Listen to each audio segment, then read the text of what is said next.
আজকে এতটাই মেঘলা, মনে হচ্ছে মেঘ আসবে। দেখতেই পাচ্ছ তোমরা, এটা কয়লাতেও আগুন লেগে গেছে, আবার বৃষ্টি হলে নিভিয়ে যাবে। এগুলো সব বেন কনভেয়ার, বড় বড় এগুলো সব বেন কনভেয়ার। ওগুলো 3টে চিমনি আছে, একটা আর একটা, দুটো হচ্ছে চিমনি।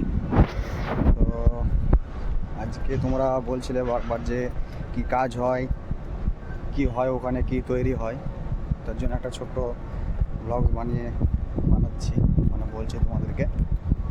তো অ্যাকচুয়ালি হচ্ছে এখানে আমাদের অনেক ধরনের কাজ হয়, অনেক কোম্পানি এখানে কাজ করে। এটা হচ্ছে কনস্ট্রাকশন এরিয়া, WBPDCL যেটা, সে আন্ডারে আমরা কাজ করি। তো কি হয় এখানে, কি তৈরি হয়, কীভাবে হয়, সেগুলো আমি একটা বড় ভিডিও করে বানিয়ে আমি দেবো। সেটা তোমরা বুঝতে পারবে কি হয় না হয়। আমি পার্ট টু পার্ট বুঝিয়ে দেবো। যেমন এই ক্যাসার হাউসটা পুরো একদিন উঠে আমি দেখিয়ে দেবো, এতে কি হয়, কোথা থেকে কয়লা আসে, এই কয়লা আবার এই কনভেয়ারে গিয়ে কোন দিক দিয়ে যায়, চিমনিভাবে কীভাবে হয়। ঠিক আছে, বৃষ্টি হওয়ার সম্ভাবনা আছে।